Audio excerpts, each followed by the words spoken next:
Okay.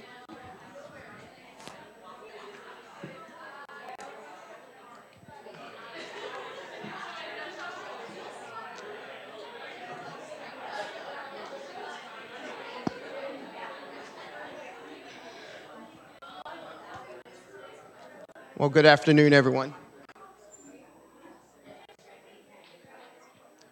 Hello. We'll go ahead and get started. It is now 12:15-ish, and so I think we should make sure we use our time as effectively as possible.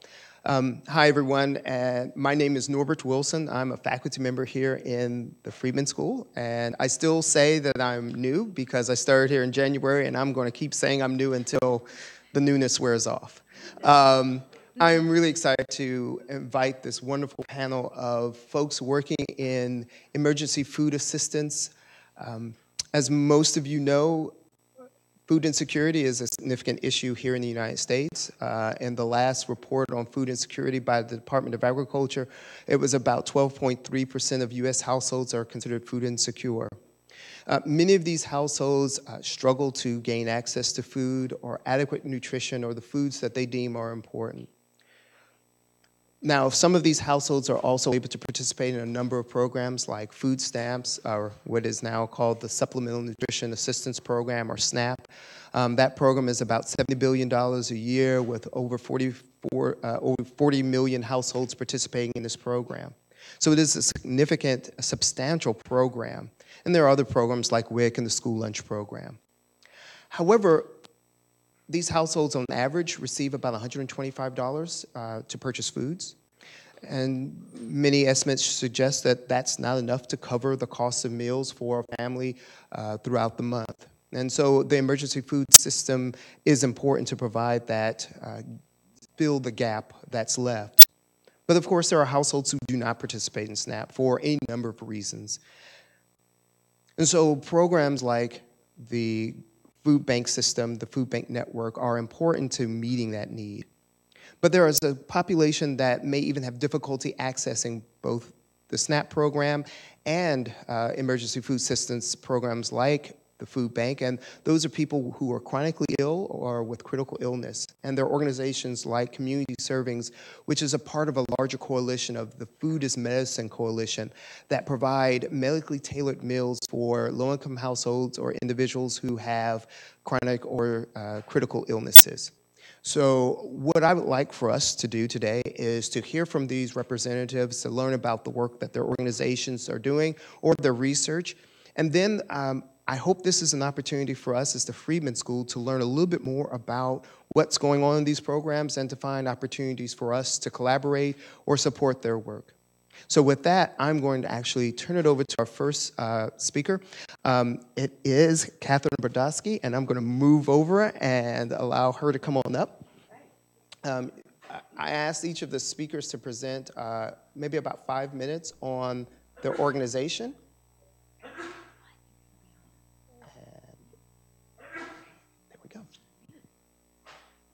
Just want to test here. Well, wonderful. It's so nice to see all of you today. Can everybody in the back hear me as well? Good? All right. Thanks for the thumbs up. So my name is Dr. Katherine Bartowski, and I just want to say, Norbert, you're definitely new. I consider myself still new, and I've been at the food bank for nearly 2 years. So let's ride that train as long as we're going to do it. I am a preventive medicine physician. So really, my passion in medicine has always been about whole populations, whole communities, and really how to make large-scale impact and improve wellness. That's why you find me as a physician working at the Greater Boston Food Bank, because it's a wonderful way to really leverage what we have, so much food, and really get it out to areas that are in need to improve population health. And I'll talk to you a little bit about that today. All right, so first, the main star today is Juan, because he's one of our amazing truck drivers. He's actually been there, I think, a year longer than our CEO, so he gets a lot of credit. I thought I'd just start with Food Bank 101 to really set the stage so that everybody here is familiar with what is a food bank versus what is a food pantry, just so we're all on the same page. So this is our service area. The Greater Boston Food Bank actually serves all of eastern Massachusetts. We cover 190 cities and towns. And you'll see here our map, which displays where our food pantries, soup kitchens are, but also how far we are in reaching our goal for each of our municipalities. I can speak more to that later. We are, as a food bank, are basically the central nexus. If you come visit us, we love having volunteers and folks. We're a huge warehouse, and we really have the food housed here. We then work to get food to the people who need it by partnering with our wonderful communities throughout Eastern Massachusetts. So we actually partner with over 500 member agencies, and when I say agencies, that's something like your local mom and pop food pantry or soup kitchen program. So that's a little bit about the distinctions between the two. We cover 190 in cities and towns, and what I like to do at this point is actually do a little audience participation. So I'm going to come out there for just a moment and just say, imagine for a second you think of yourself at home, think of maybe a 5-pound bag of carrots and potatoes, something you can relate to. Does everybody have that kind of mental image? Okay, you kind of get a sense of what the weight is of that kind of 5-pound bag of carrots or potatoes or what have you, apples. Okay. How many pounds of food in total do you think the Greater Boston Food Bank got out into the community last year alone?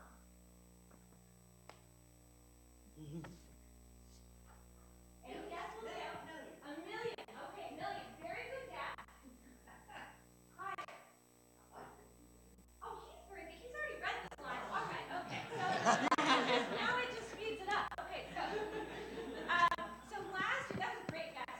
Last year was 60 million pounds of food through our network of over 500 member agencies. So just again to give you that scale, I always find that's very helpful. So what is a physician doing at a food bank? We really recognize the need for innovative clinical community partnerships that tackle food insecurity as a social determinant of health.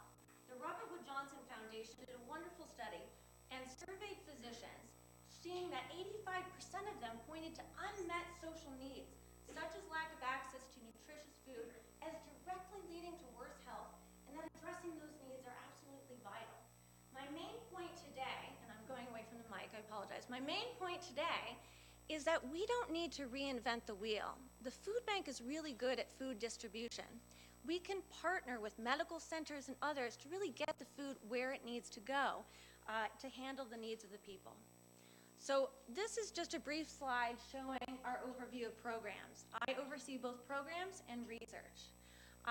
For our programs, we offer a 3-pronged approach to particularly community health centers, which are medical centers that serve very much low-income populations. It's a conversation with health centers, and our style is that we really focus on meeting folks where they're at and offer any of these programs 1, 2, or all 3 aspects, depending on what's important to the health center and meeting them where they are.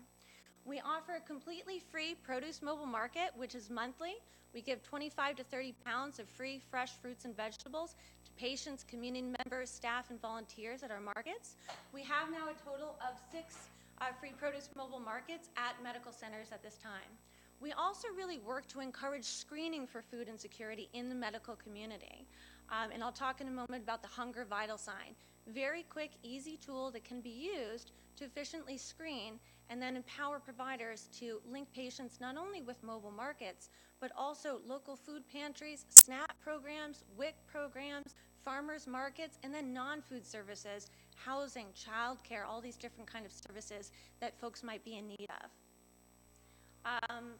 These are the 2 questions just to cover the Hunger Vital Sign. The first, asked within the past 12 months, we worried whether our food would run out before we got money to buy more. And the second actually talks about, did you run out of food?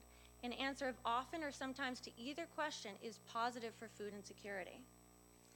So this is kind of new to the medical community, trying to screen for food insecurity and link to services. We have a program where we work with community health centers to offer them technology that will allow them for the first time to systematically screen their patients. As food insecurity is very much invisible, you never know by looking at someone who might be food insecure. So it's very important to start systematically screening folks who come in. We are seeing at our program sites that a large majority of patients are screening positive. At one facility up here, you'll see it an addiction treatment center, 59% screened positive for food insecurity. At another center, 51%, and at this one over here, 57%. These are for places where the electronic medical record has not been able to be adapted yet, but we have worked with a health center that has been able to incorporate it, and we're seeing a rate of 67% there. And I can talk more about that with you if you'd like. I'll kind of end on this notion, to be brief, is we not only do programs, but we are excited to do research. And our model is we really do not wish to duplicate the wheel. We don't see ourselves as a research organization, but we do have capacity to conduct research. We now have an epidemiologist on staff, as well as a program and research assistant. Our view is we have the food. We can provide the food intervention. And we want to reach out to academic partners to collaborate, to address, are we moving the needle on health outcomes, cost outcomes, and other very important needles, fruit and vegetable consumption, etc. So I'll leave it at that. And I'll thank you very much for your time. Just looking forward to the discussion. Thank you.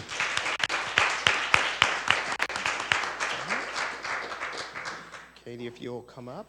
I had an opportunity to meet Katie actually when I visited a food pantry in Connecticut, and I let Katie tell her connection to the Friedman School. So please.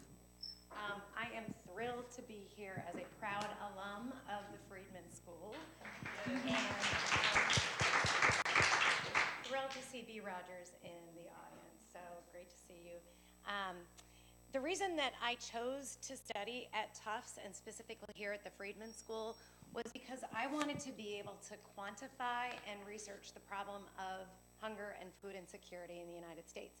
And I'm really thrilled today that Norbert invited me here and other colleagues to talk about two interventions that I've helped to design and evaluate to address food insecurity. I know many of you are, well, first, I don't do this alone. I have many, many community partners and funders and a research team that help me do this great work. And this is probably familiar, hopefully, to many of you. As Norbert said, the most recent estimates from USDA show that over 12% of U.S. households are experiencing food insecurity. During this same time frame, since the prevalence rates were first measured in 1995, during the same time frame of food insecurity, this is the growth in the number of hunger relief agencies nationwide. These are predominantly food pantries and soup kitchens. And what's important to me is when we've had this prolific growth in hunger relief agencies, this expansion such that there are food banks and food pantries in nearly every community around the United States. Why is it still that we have such high rates of food insecurity? And I would argue it's a few reasons, but one that bothers me the most is that we've, in essence, had a 40-year intervention with virtually zero evaluation.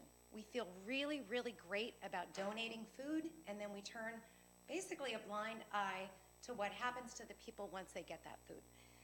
There is such potential for all of you young researchers out there. This is untapped property. There's so much of a need. We do great cross-sectional research. We have great prevalence rates of food insecurity. We just don't know what happens once people are food insecure.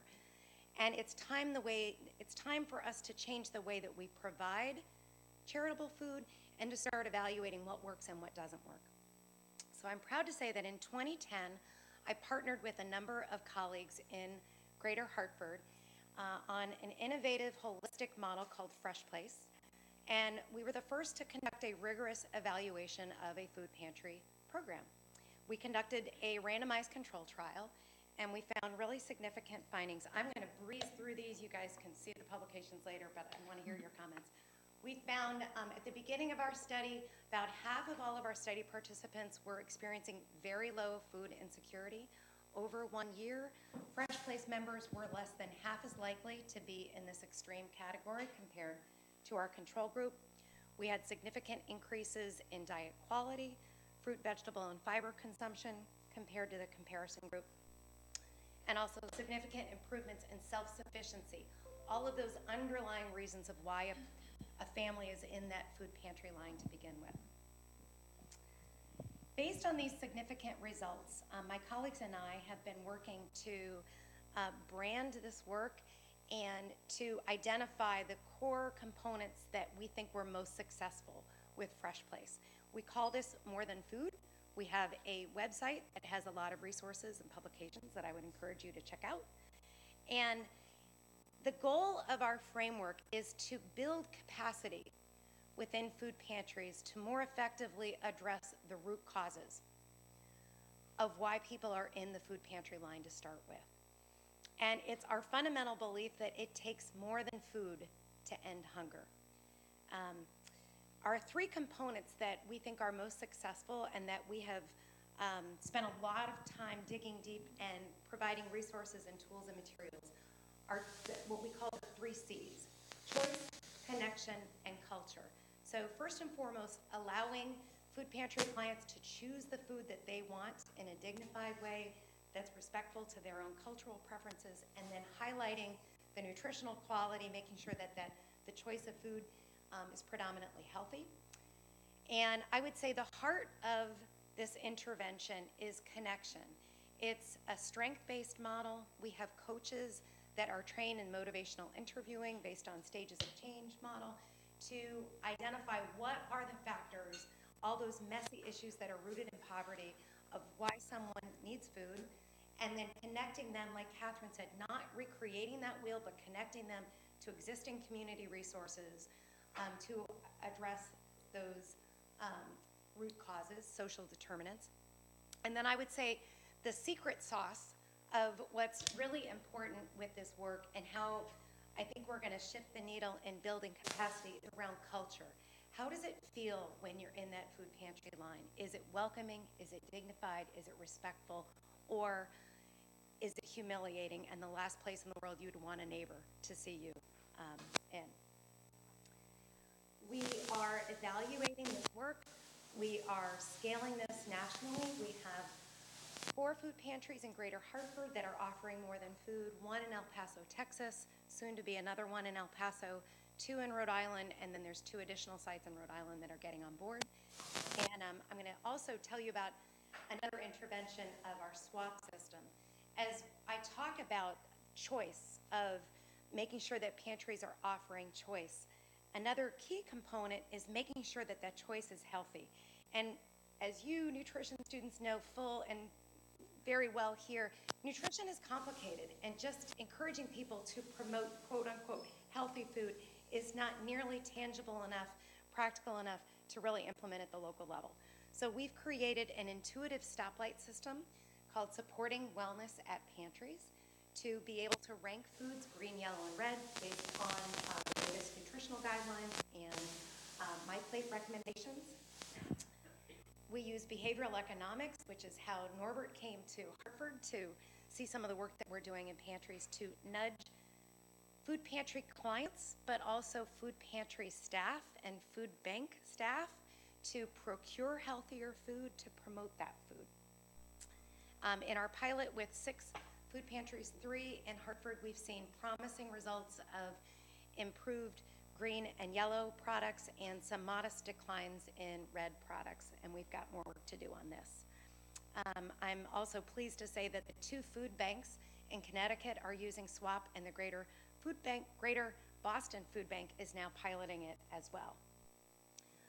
My main message, and I think what's most relevant for all of you here, is that we have this nationwide and actually global, there's a gentleman here from Israel who is doing food banking in Israel. This is a global system, and it's time that we change it from a purely transactional experience of providing more food to more people every year with very little emphasis on nutrition to reimagining what it means to be a food bank or a food pantry, to establish clear nutrition guidelines. It is not okay to just promote quantity and more pounds of food if those pounds of food might actually contribute to chronic diseases. We can be wonderful community settings to tackle these problems and to address the root causes of hunger and health disparities. And I am leaving academia at the end of this semester, and I'm going to be joining Food Share, my regional food bank. So exciting new times. So I'm going to have a new email come January. And I look forward to your comments and questions. Great, thank you. All right. And our last presenter is, hold on, trying to do two things at one time, is Allison from Community Servings, excuse me. Hello, everyone. It's great to be here. I'm Allison Schisler. I'm the manager of nutrition services at Community Servings.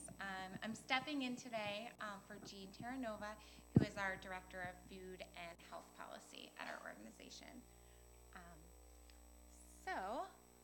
Community Servings. Actually, let me take a poll. How many of you have heard of our organization before? Oh, great. A lot of you. I'm going to dive in a little deeper to some information you may not know already about our organization. We're non-for-profit. We've been around for almost 30 years now, providing medically tailored meals and nutrition services to homebound individuals coping with critical and chronic illnesses. Not only do we feed the primary client, but we also feed any caregivers or dependents, which is really essential to our model. We believe it's important to serve the whole family. Oftentimes, when a parent is sick, they would rather give that food to their child. So we want to make sure that everyone in the household is fed. So our history goes back to the AIDS crisis back in the early 90s. Before treatment was really available, food was really the medicine. Many people were suffering from malnutrition. So we started out just serving 30 people a day in Roxbury and Dorchester, and now we serve around 2,000 clients a year in 20 cities and towns in Massachusetts, regardless of their illness. It doesn't have to be HIV or AIDS, although those individuals still make up about 30% of our clients. However, many of them have other comorbidities since they're living longer. So this is just a map of the areas that we serve in Massachusetts. We go as far south as Brockton, as far north as Lawrence, out to Worcester and Fitchburg. And 94% of our clients are living in poverty. Income is not a requirement for our program, though. Just want to make that clear. Anyone is eligible. And actually, as of today, we are expanding into Rhode Island through the PACE program there. This is kind of gives you an idea of the illnesses that most of our clients have. You can see a large percentage of them have diabetes, HIV and AIDS, cardiac disease, which could be primarily heart failure for most of our clients, kidney disease, many of them end stage and they're on dialysis, cancer, people with cancer, lung disease, typically end stage COPD, multiple sclerosis, and as you can see, many of our clients have multiple illnesses. There's usually not just one thing going on. So it's very complex, the diets that they need, the food that they need to be eating, it's very complex. It's hard for people to do this on their own, especially with the limitations of our clients. And what separates us from Meals on Wheels, there's usually a lot of confusion there. People think we are Meals on Wheels, we're the same thing. We're actually different. We don't have an age requirement in that way. I think our youngest client now is 3 and our oldest is 101. But the main age range is between like 45 to 60, so it's a younger population than Meals on Wheels serves. So the intervention that we provide is providing the home-delivered meals. So we have 15 different medical diets, which I'll show you. I think it's on the one of the next 2 slides. We make sure that our food is appetizing, it's culturally appropriate. We have a whole mix of different clients, and you can't always please everyone, but we try our best to. Our food is made from scratch. I would say 75% of the building that I work in is a kitchen, so we're just doing all of the cooking on site, which is really great.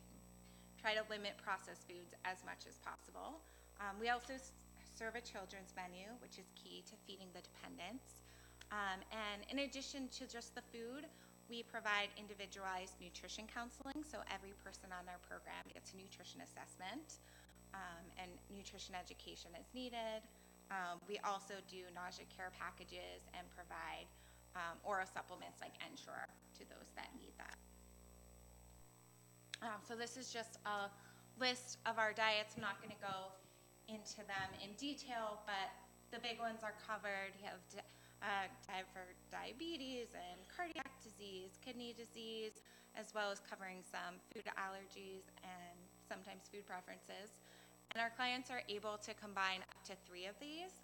So this, again, is something that really sets us apart from something like Meals on Wheels and other home-delivered meals programs, is that we allow for a lot of customization by combining the 3 different diets together. So we usually please our clients more that way. So this is just an example of what a client would receive in a weekly delivery. So we send enough food for 2 meals and a snack for 5 days. So typically what we think of as lunch, dinner, and a snack, or it could be breakfast, depending on how the person breaks up the food. It's totally up to them. So we send 5 frozen entrees, 4 frozen soups, 5 salads, some fruit, yogurt, cereal, quart of milk, desserts, which are usually also fruit. We try to stick to healthy desserts as possible, but there are a few treats in there as well. So that's all I have for you now. Looking forward to talking more about our research and other topics that Norbert has prepared for you. So if you have any questions, feel free to contact me or Jean as well. Thank you.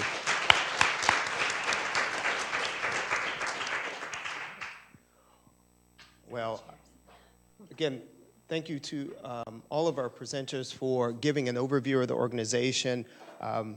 I learned a lot, even though I've visited several of them in different ways. And so we've heard about your organizations and the research that you all are doing. Would you tell us a little more about the clients, the guests that you serve? Help us to understand who are you helping and how you identify them, how do you work with them, what are some of the issues that they're facing? It's all realizing if I can use technology appropriately. Hello? Oh, should we just pass the mic? Sure, we can pass it. Oh, okay, you keep that. I'll use this one. See, I am technology challenged.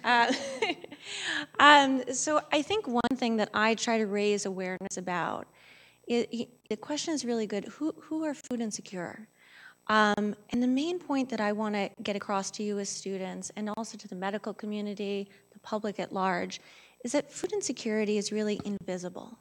You know, as one of my mentors said to me, no one walks around, Katherine, with a sticker on their head saying they're food insecure. It's not a one-size-fits-all, and everybody has their own unique story. I'll give you a couple examples. So a lot of folks might forget about the working poor. You know, folks who might have 2 jobs that are trying to make it, but as we know in Massachusetts, there's a lot of high rent here. There's a lot of costly things. It's hard to get by. So definitely folks who have jobs can still be food insecure. They're just not able to provide enough to meet their needs for their household. You know, you might see others, single mother, you know, having 3 kids, lots of childcare or childcare issues. That's another example. Recent immigrant to our country, that can be another, you know, trying to translate job skills from another country into ours and transition that way. You might have a middle-class family who is doing just fine. All of a sudden, you know, something happens, you know, a major medical illness. You know, husband has cancer, major medical bills, $40,000 in debt, and all in a blink of an eye, you know, you're popped into this food insecurity situation. So I just want to make the point that everybody's story is different, and we can't assume. And that's very important with my medical colleagues, as that's why it's so important when you screen, to screen everybody systematically. You know, don't assume by a front cover. You also can't make a judgment medically because people can be underweight, normal weight, or overweight. So it's very important to screen everybody and then link them to resources. So I'll stop there. Yeah. I don't have a lot to add. I would echo that, and I think that's why it's so important not to have a cookie cutter approach to think that just by providing food we're going to address this problem, because it's all of those social determinants, all those root causes, and each person is individually unique. So for our program, we are targeting specifically people with chronic illnesses. So that is a requirement in order to be eligible. And because we can't feed everyone that applies to our organization, we do have to put into sort of a ranking system into place to determine who's most at need, depending on your illness. If you have limited mobility, that would make you, more of a fit for our organization. Also, if you're suffering from malnutrition. So there are a lot of factors that we take into account for our clients, just because we can't feed everyone who would benefit from our services. Great, thank you. And I'll just add, in terms of who are the clients, who are the people that come through food pantries, and having spent a lot of time at food banks and food pantries in New York and in Alabama, I've been amazed. I remember one time I gave a presentation to, it was a church, about some of this work, and after the service, a woman came up to me who I would have thought was middle class. This was a wealthy church and didn't think much of it, and she said, well, when my husband and I got divorced, I didn't have a way to support myself, and I depended on food banks, and I was so grateful that they were there. And even though I knew that story existed, it still straightened up my back and made me realize what is going on in communities. So I just add that. There is a ton of research out there on the challenge of quality nutrition for low-income households. We know that there's work thinking about what happens when people get on SNAP and the quality of the diets on SNAP. What are some of the challenges that you all see with people accessing good, nutritious food, and how do your programs try to change that conversation? I'll start off since I have the mic.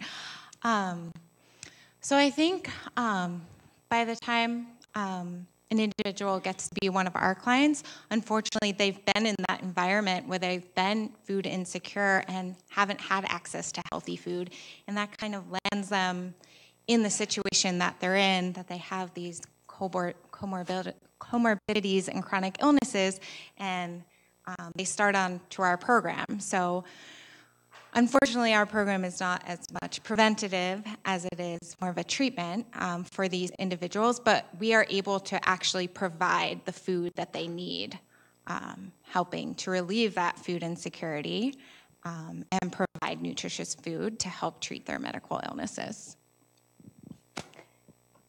So as you mentioned, there's a lot of research on food quality and so much work on school meal programs, SNAP, WIC, et cetera. And in the last decade or so, an emphasis on local food environments, particularly corner stores.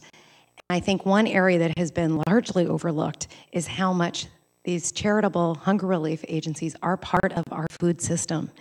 And we do very little research evaluation, again, on what is the quality of the food. And it's untapped territory. We really need to do more research on this.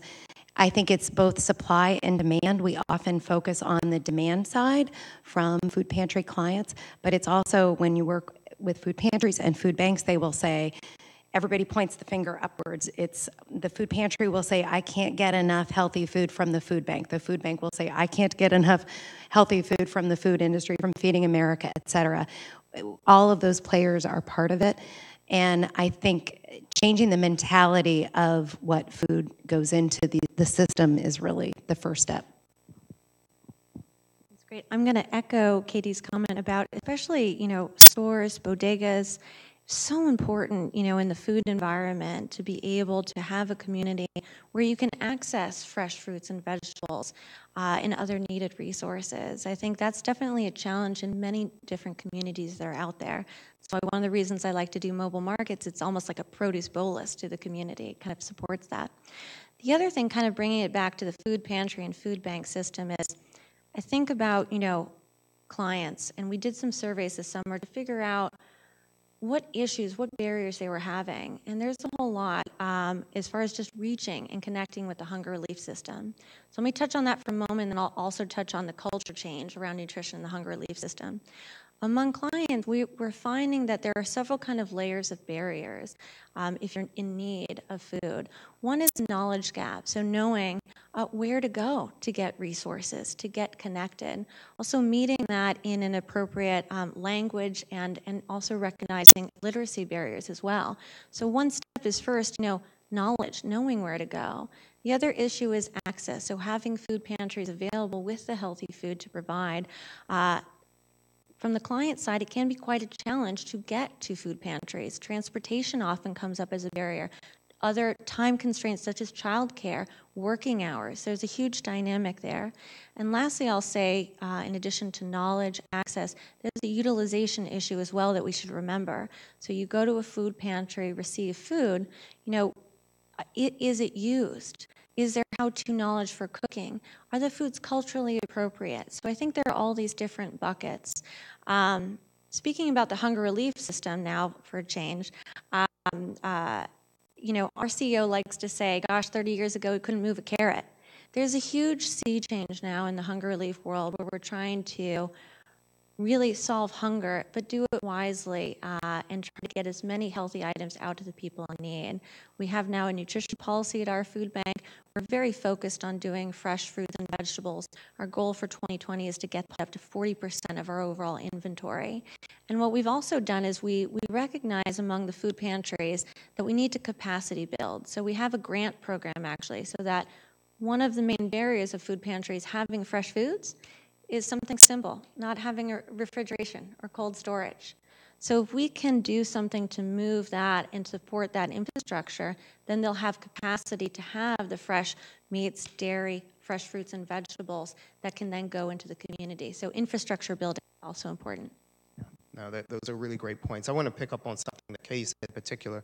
And one of the things I've been thinking about is that the food banking network, the food banking system, the foods are available, are a reflection or a microcosm of the U.S. food system. And while I do believe food banks and organizations like community servings can make conscious choices to ensure higher quality products are there, at least for food banking, it's donated product. A lot of product comes in as donated, and especially if you're in smaller or more rural areas. And so you can't expect that system to look somehow fundamentally different than the U.S. food system. And so I think some of it is a reflection of our lived realities. You all have started to point at this, and I want to open up a discussion about research. The reason I got involved in food banking was, well, one, I was asked to be on part of a board of a food bank in Alabama, and I got there and I thought, wow, this is an important area that I don't know much about in terms of research. And having met all of you, I've discovered this other world of research that's going on. And so if you don't mind, tell us a little bit about some of the research that's going on, either that you're directing or that that's going on that we should know about. And I'll ask that question with the idea of opening up new questions that may be important. We'll go just back down the line again. We've got a good system here. So my take on where the research is right now, coming from the medical field, the food insecurity research world is really building, since the 90s or so. It's comparatively small when you look at other medical forms of research. So there's so much yet to be done, which is very exciting.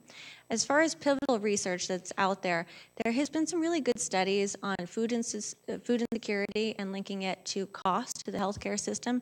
Fabulous study done in Canada showing that as you have more severity of food insecurity, the association is you have higher cost to the medical system. So there's some really good economic data out there. There's also a lot of research that touches on associations. So food insecurity associated with different health conditions. I feel like what's missing is really taking that knowledge and turning it into practical interventions that can then be scaled. So let's take what we've learned in the last, decade or so and come up with interventions. Dr. Hilary Seligman has done some fabulous work on food boxes, particularly for diabetic patients, and showed some promising initial results and has an RCT ongoing there. So some great work, as well as what you've done with Fresh Place is amazing. So there's a lot of great ways that we can look at interventions, but there needs to be more, and we have to collaborate with researchers and not be scared to take on research in this realm of intervention. You know, it's a lot to handle, but we have to do it because we need to scale up. I think a very good model is what the YMCA has done with diabetes prevention program. I always feel like they are 10 or 15 years ahead of the food bank world, coming out with a very rigorous multi-site trial, showing it works within the YMCA, scaling it up nationally. And if you look at where they are, they now have Medicare reimbursement. So I think the food bank can take a lot of lessons learned from the Y. I have many projects that we're working on. I'll just highlight one. You know, we have been working with One Health Center on a free produce mobile market for more than a year. We have just now connected their electronic health record data to our mobile market ID data. So we are hoping to take our attendance and look at whether there is an impact based on dosage of mobile market on health impacts as well as other impacts as well, taking a look at hemoglobin A1C, blood pressure, depression in terms of PHQ-9 scores, and other things. So I'll pause there and then continue it down the road. Yeah, if you haven't seen some of Hilary Seligman's work, you should. She's with UC San Francisco, and she's just done, you know, really great, rigorous research. There are these interventions all over our country and a lot of wonderful models that are taking place. We just need to evaluate them more. So I often encourage food pantry, food bank staff to partner with our local university. You know, students and faculty need research projects and often have a hard time connecting to community sites and vice versa. It's a matter of just making those connections, make phone calls, call the local sites and say, can I help evaluate what you're doing? For example, the backpack program is widely used. It started as a small project and now many, many communities are offering backpack programs. We have school breakfast, we have school lunch. What happens to kids on the weekend? Let's send them home with the backpack. It hasn't been evaluated really. So, Katie, could you explain what you mean by the backpack program? So in essence, a lot of times local food pantries partner with schools to create a backpack filled with food. So there's no stigma. So a kid would go home with a backpack for the weekend to help supplement what they would be getting during the school week at school breakfast and school lunch. I'd love to see some research on the nutritional quality of backpack programs. You think of like how many regulations we have for school breakfast, for school lunch, and then we have this ad hoc, you know, community setting of, you know, it could be doing wonderful things for our kids. It could be contributing to childhood obesity for all we know. How effective is it? There's a lot of work that could be done on those levels. Lots of cross-sectional data. We have a lot of associations, correlational data, which influences the work that we do, but I would encourage, we need to do more interventional research, pre-post, what happens. Thank you. So as you know, we've been around for about 30 years now, and I would say only in the past 5 years have we started doing some real research, which has been great. So I'll go over 3 of our current research projects. So also just to give you some background on our funding streams, which I think is relevant to this conversation. So when we started our organization, we were primarily funded through Ryan White funding from the government to feed clients with HIV and AIDS. We also get a lot of philanthropy dollars through fundraising events. We have 2 big fundraising events a year. And then we also have some grants and partnerships with Avon and Parkinson's Foundation to feed people with specific conditions. And then more recently, in the past several years, we started partnering with health insurance providers with the thought that if we're providing the food that they need for their clients that have these illnesses as part of the treatment, it can help prevent progression of the illness and reduce their overall healthcare costs. So with that, that's kind of what initiated this research to prove that providing our meals can actually reduce these healthcare costs. So that's where a lot of our research lies at the moment. All of our research is done with Dr. Seth Berkowitz at MGH. The first study that we did was a diabetes study, which was a pilot study that focus on the impact of our diabetic meals specifically on advanced diabetes and food insecurity, and we are measuring the healthy eating index. Since an improvement in the healthy eating index score by at least 5 points can result in a meaningful clinical improvement in A1C, reduction of heart attacks, and need for dialysis. So we are submitting a manuscript that's under review by Diabetes Care. So unfortunately, with a lot of this research, I can't provide specific details on the results because it's embargoed right now. But hopefully look out for it in some publications coming up. The second project, a larger scale, in partnership with AARP and Commonwealth Care Alliance, which was one of the health insurance providers that we partner with, is a retrospective evaluation of claims data of clients who have served through CCA. And it's 133 clients that have received our meals for at least 6 months versus control groups. So analyzing that with healthcare claims data. So just some general results is that we've seen across the board reductions in inpatient admissions, ED visits, and emergency transportation events. So overall significant reduction in healthcare costs, and that manuscript was submitted to review in Health Affairs, and we are hoping publication in February 2018. So look out for that. And the third, which is an ongoing project, it won't be completed until June 2019, is a much larger study with the all-payer claims database in Massachusetts. So it's, again, a retrospective evaluation of clients who've served from 2011 to 2015 through examination of the all-payer claims database. So any, basically, medical expenses that these clients, any costs associated with their care, so we can really evaluate the impact of our meals versus individuals that didn't get our meals. So that's a 30-month study, much larger scale. I can't remember the number of clients that involves, but I believe it's in the hundreds or thousands. So, great, thank you. Oh, okay. All right, so we're near the, we're just after 1 o'clock, so we have about 12 minutes or so to ask questions. So we'd love to hear any questions or comments that you may have. Now, don't be shy. All right.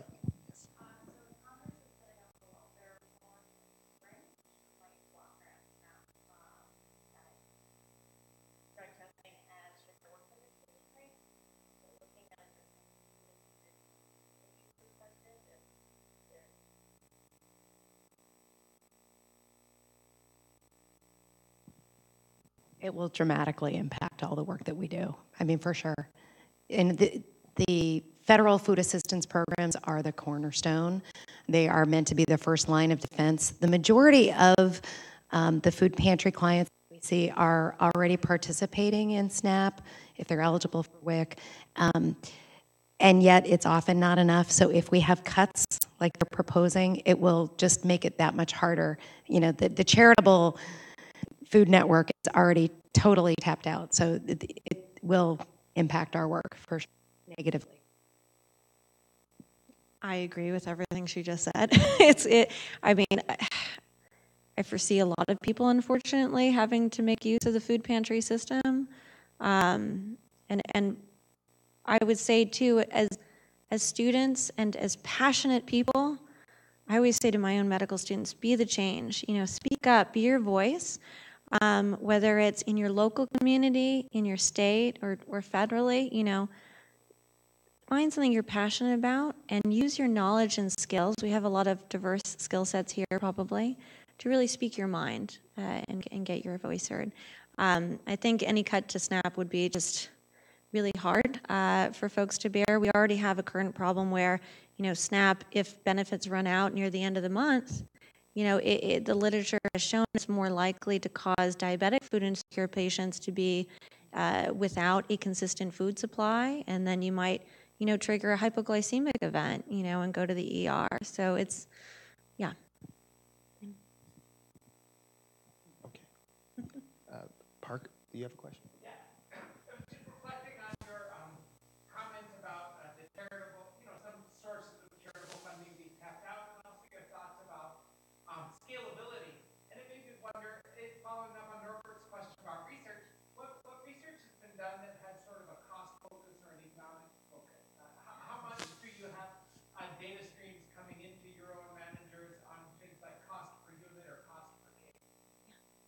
So I think cost is really important in terms of research. We need to show that what programs we put in place are cost effective in terms of reducing cost to our healthcare system, if we're talking about programs that we partner with health centers and medical centers. There's very little research on this as of yet. There is one great study by MANA out of Philadelphia, which did take a look at claims data. They are similar to community surveys, and you can perhaps speak more to that, in that it was a medically tailored meal program, and they did show cost savings by partnering with a Medicaid insurance company to kind of do that evaluation. What we're hoping to do also is we are working with a Mass Health public insurance plan to take a look at claims data so that we can see with one of our interventions that we put in place, are we not only moving the needle on health, but also moving the needle on cost, which is very important. It's a great question. And when Norbert came to visit our pantries in Hartford, it was one of the things that we talked about was, wouldn't it be great? He's got the skill set to do that kind of ROI calculation. What's the return on investment for some of these interventions? So we're hoping to partner on some of this work. One of the pantries that is replicating Fresh Place, it's called Fresh Start in El Paso, Texas, and they've done some of the calculations of what was the cost of the intervention. There were some startup costs to retrofit their pantry, to get more refrigerators, to get more computers, et cetera. But aside from those startup costs, what did it cost for one part-time coach who met with clients over 9 months? And how much additional cost was it for the pantry to have additional fresh produce, et cetera? And they've just received a second round of funding based on some of that information to say this was the cost per client coming into the pantry, and we want to reduce those costs now to get them down more reasonable so they could serve twice as many people. Because I think if we have an intervention that's pretty intensive like this, it's a lot of people time. But if we can show that they have better health outcomes and they're less likely to keep using the services, and maybe they don't need to be on the federal food assistance programs, then we save a lot down the road. But I need some other economists to work with me. Maybe you can get involved too, Parker. So I would say return on investment is really what's fueling our current research right now, especially as we look to more health insurance partners. That's something we want, that they're asking for. They want to show that there is a health cost savings for them. So that's really been our area of focus, and hopefully with our larger study, we'll be able to show that there really is a significant cost savings. We'll go in the back. I was just curious whether any of the entry programs were taking extra steps to make sure that free or every pantry kind of up with some allergy, and also you guys take extra steps to make sure manufacturers from the packaged goods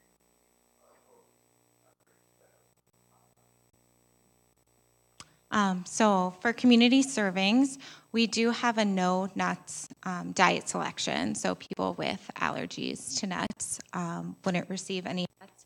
Most of our food is prepared on site, and we don't use any nuts in our cooking, even though so essentially everything is no nuts. We do serve packaged peanut butter. So we do take that into account. It's so interesting. I think every food pantry that I've ever been in has, and peanut butter is a staple, along with beef stew, which we need to get out of our pantries. I have never seen a nut-free food pantry. So there you go. I'll also speak to a second for capacity. All of our food pantries look a little bit different. Some are on the small scale, some are very large and have higher capacity, and are able to address allergies, but not only allergies, but specific medical conditions. We've had a wonderful partnership with Boston Medical Center since 2001, and they have the Preventive Food Pantry, which is actually on site in the hospital. Because they have RDs on staff and folks who really understand nutrition, they not only can tackle allergy issues, but also, okay, I have a patient here, they have renal disease plus heart disease, I'm going to give them this selection of food. So there's also capacity piece to that question. And we do have a very broad continuum across our food pantries.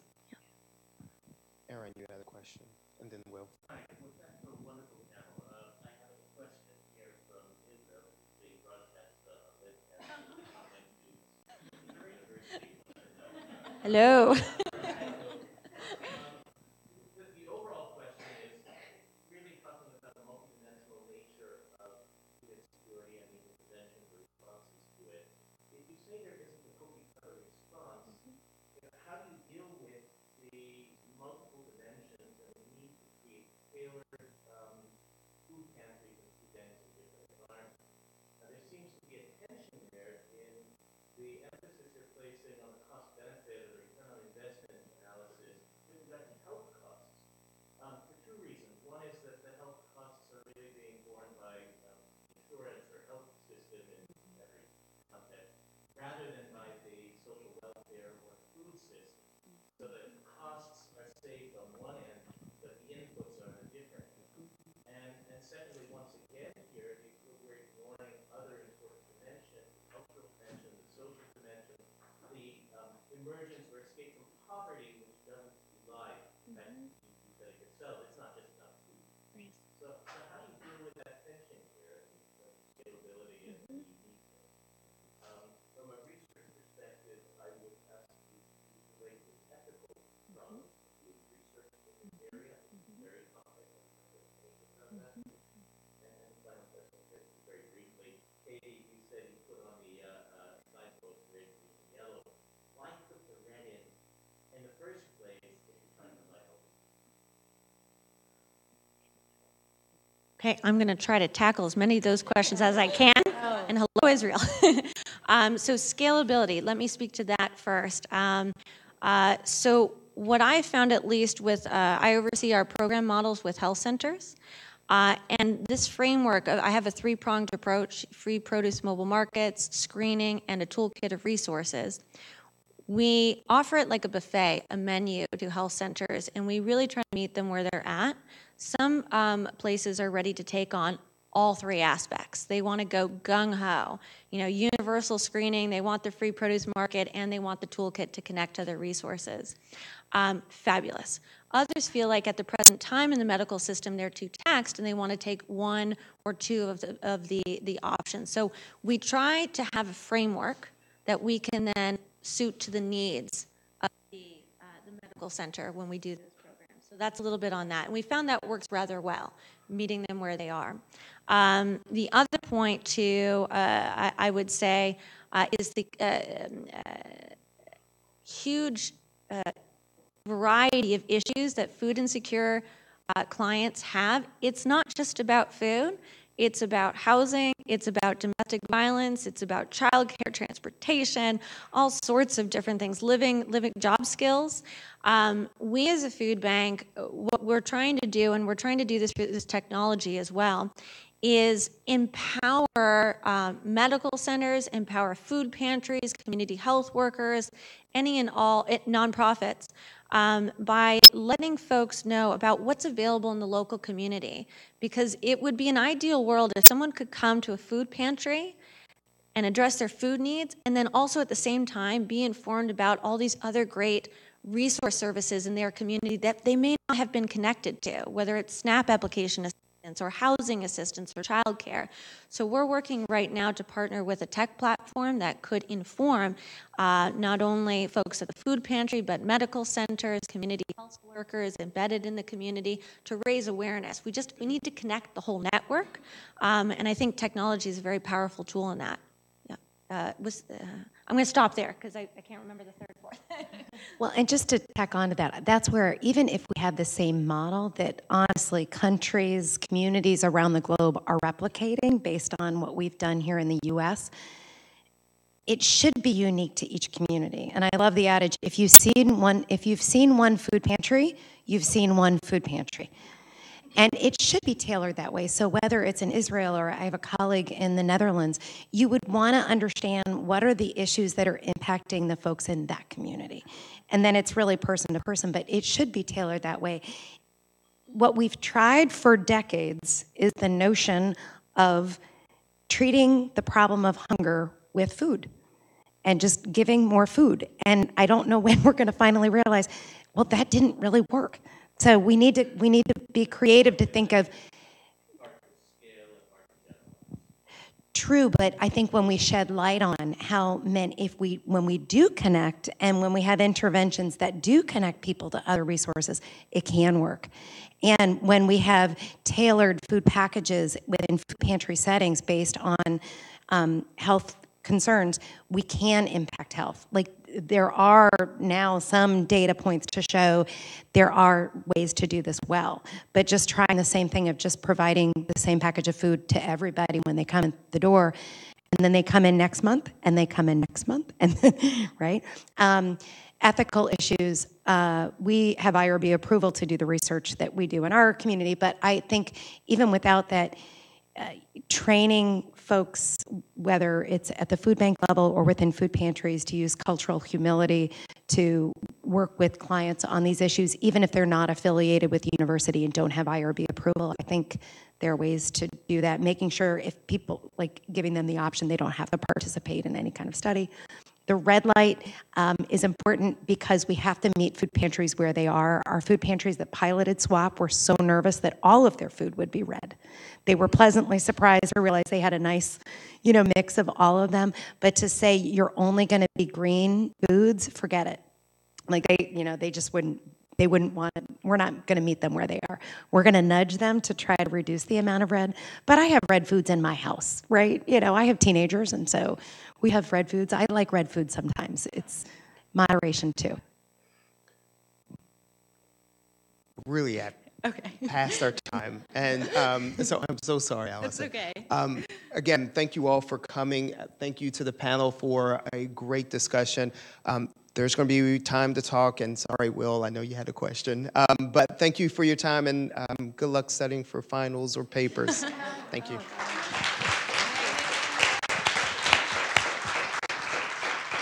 And I'll also add, in the spirit of collaboration, perhaps, if there's any folks who are interested in research and collaborating, come up and talk with us. We won't bite. We're very friendly. Or email. Norbert also has our contact information if you're interested on any of us. Mm-hmm. Thank you.